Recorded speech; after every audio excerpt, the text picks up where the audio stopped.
In 1986, a young nurse named Sherri Rasmussen was found brutally murdered in her own home, a crime that shocked a quiet Los Angeles neighborhood and went unsolved for over 2 decades.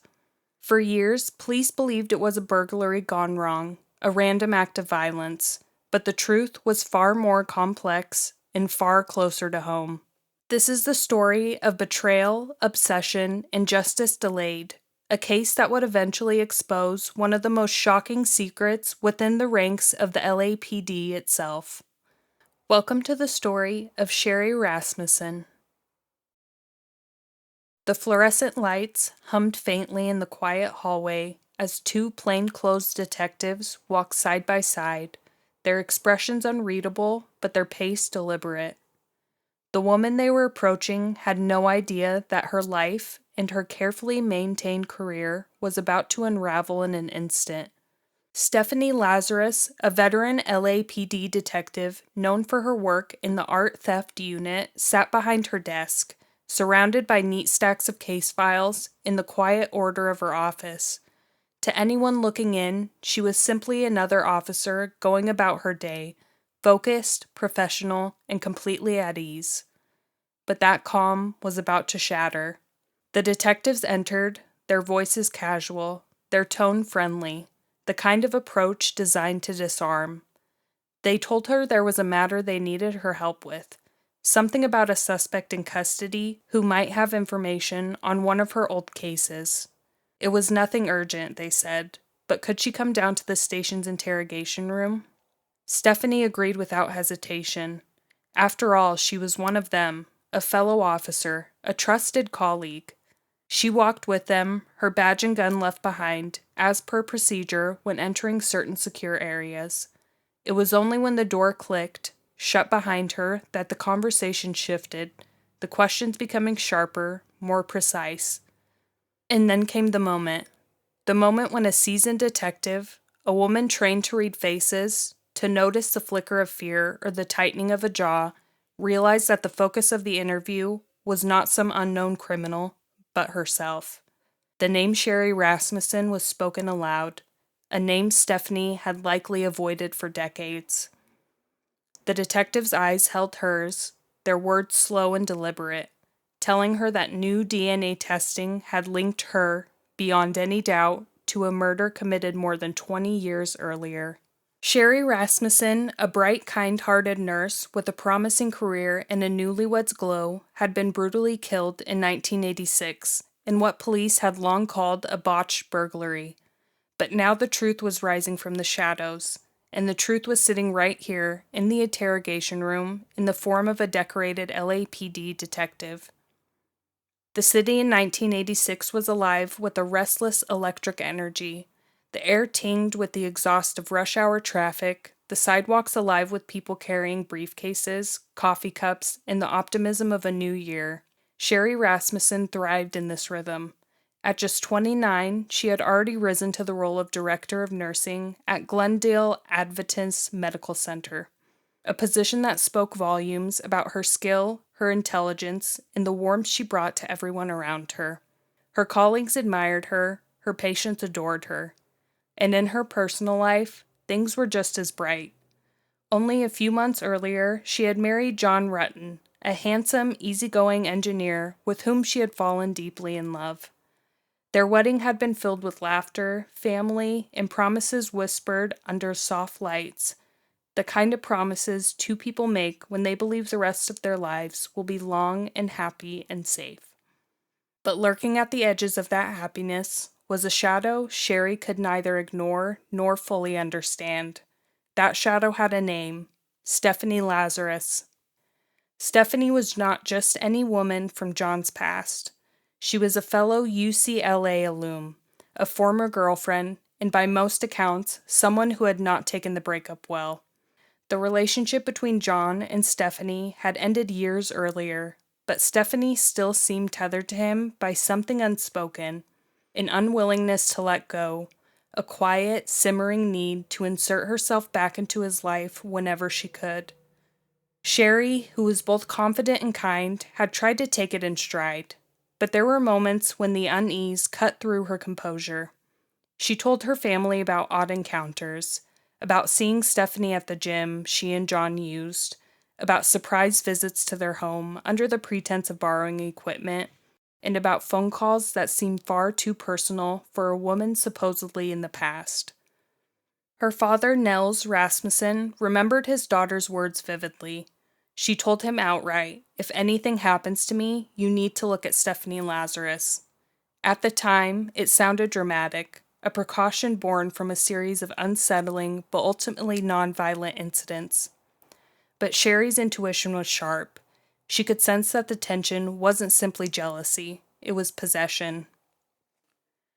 The morning began like any other in the Rasmussen-Rutten condo, tucked away in a quiet neighborhood of Van Nuys. John kissed Sherri goodbye before heading to work, leaving her at home to recover from a mild illness that had kept her away from the hospital that day. By mid-morning, the world outside was alive, but inside the condo, something violent was about to erupt, shattering the calm in a way that would haunt this place for decades. When John returned home later that evening, the scene that greeted him was the kind of nightmare you never wake from. The front door was ajar, and shards of broken glass glittered on the living room floor.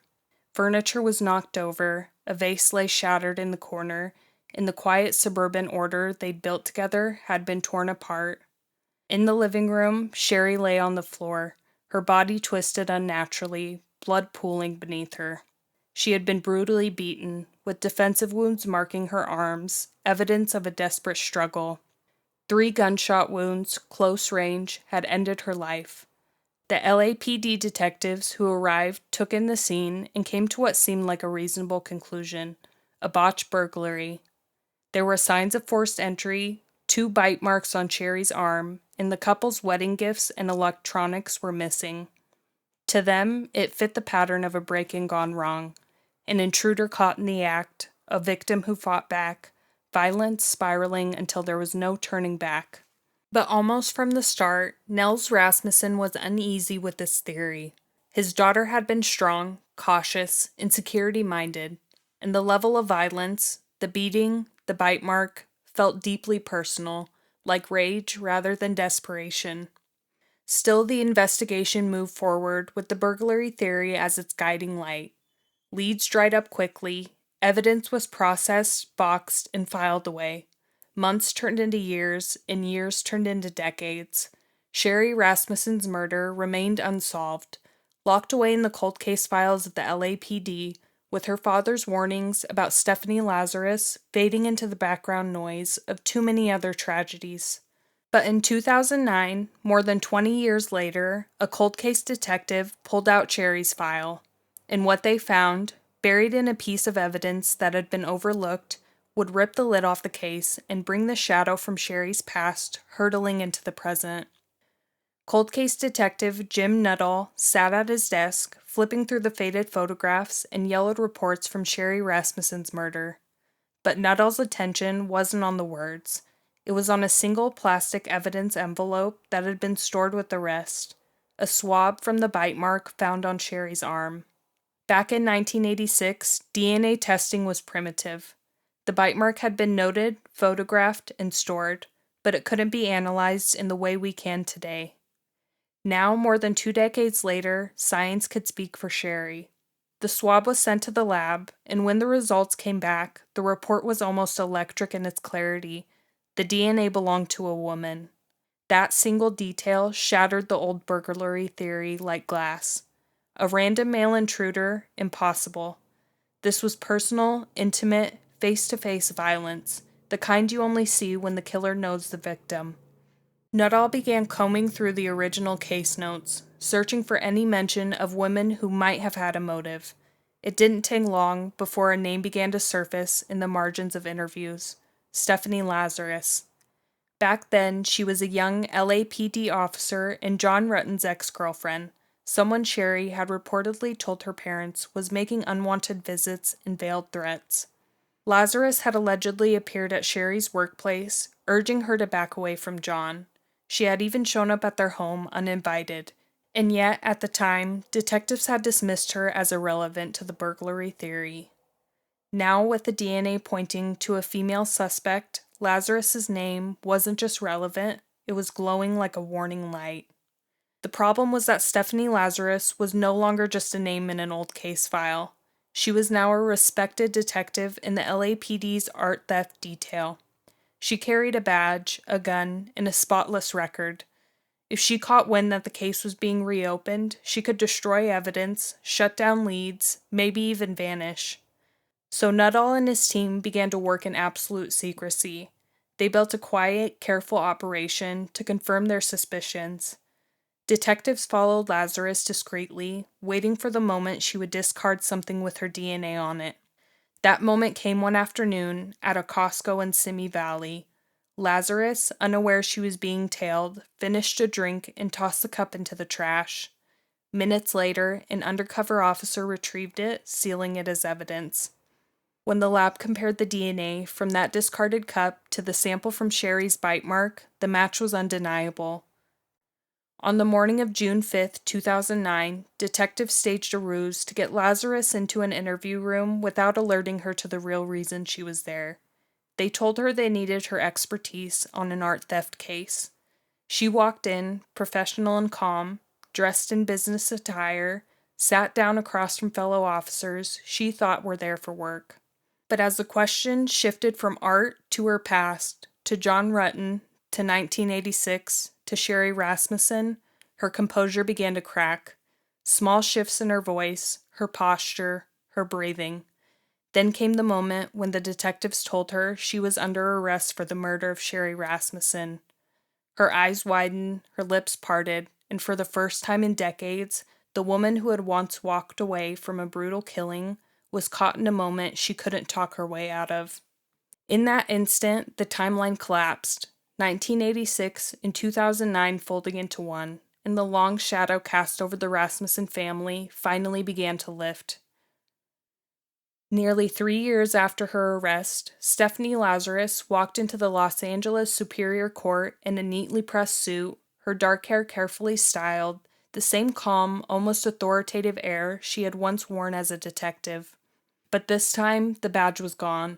The courtroom was not filled with her colleagues, but with a jury, a grieving family, and a prosecution team determined to unearth the truth she had buried for over 2 decades. The prosecution's case was straightforward, yet devastating in its detail. They told the jury that Sherri Rasmussen's murder was not the work of an unknown burglar. It was the work of a jealous ex-girlfriend who could not accept that John Rutten had chosen someone else. They painted Lazarus as a woman who had been obsessed with John even after his marriage, making surprise visits to his home and workplace, and issuing thinly veiled warnings to Sherri. The bite mark on Sherri's arm, the intimate, final act of the attack, became the trial's linchpin. The DNA, prosecutors argued, was as conclusive as a fingerprint, placing Lazarus at the scene in the final moments of Sherri's life. They described a struggle that began in the couple's living room, moved toward the bedroom, and ended in a barrage of gunfire. 3 shots to Sherri's chest, fired from close range. And they had one more damning detail. The weapon used was a .38 caliber revolver, the same type issued to LAPD officers in the 1980s. Lazarus's service revolver from that period conveniently reported missing in the months after the murder. The defense, led by attorney Mark Overland, tried to poke holes in the case. They argued that the crime scene was chaotic, that DNA evidence could have been contaminated, and that there was no direct witness placing Lazarus in the home that morning. They tried to paint her as a victim of tunnel vision, an innocent woman framed by coincidence and the biases of cold case investigators. But every time the defense tried to turn the jury's attention elsewhere, the prosecution brought them back to the same cold, inescapable truth. The DNA in the bite mark belonged to Stephanie Lazarus.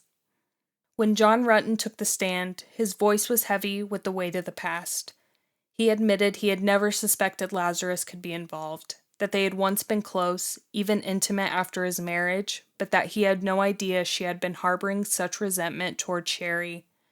His testimony was quiet, but it added another layer to the prosecution's narrative, that Lazarus's jealousy had simmered for years before it finally boiled over.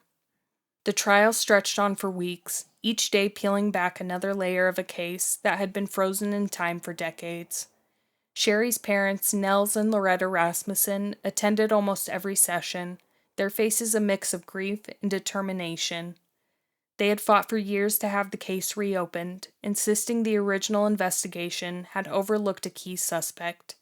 Now they sat just feet away from the woman accused of stealing their daughter's life.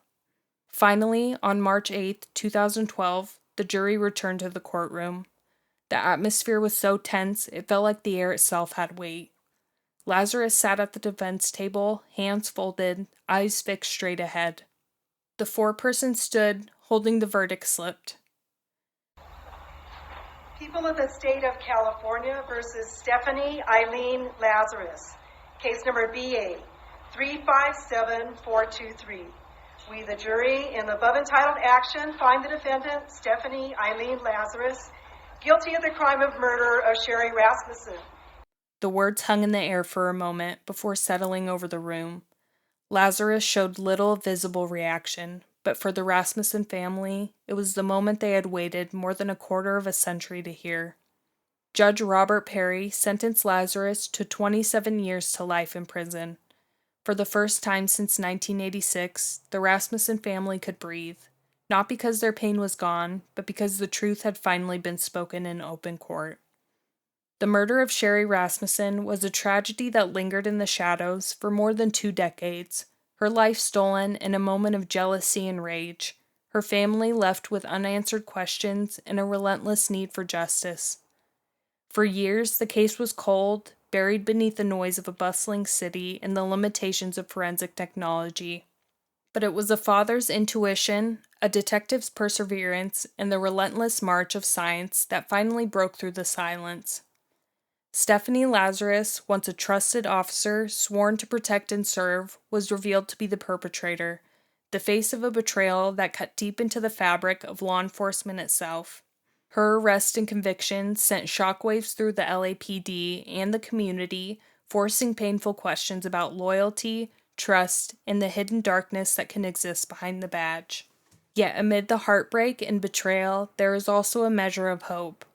Hope that no case is truly cold, that justice can arrive even after decades, and that the voices of victims will not be forgotten.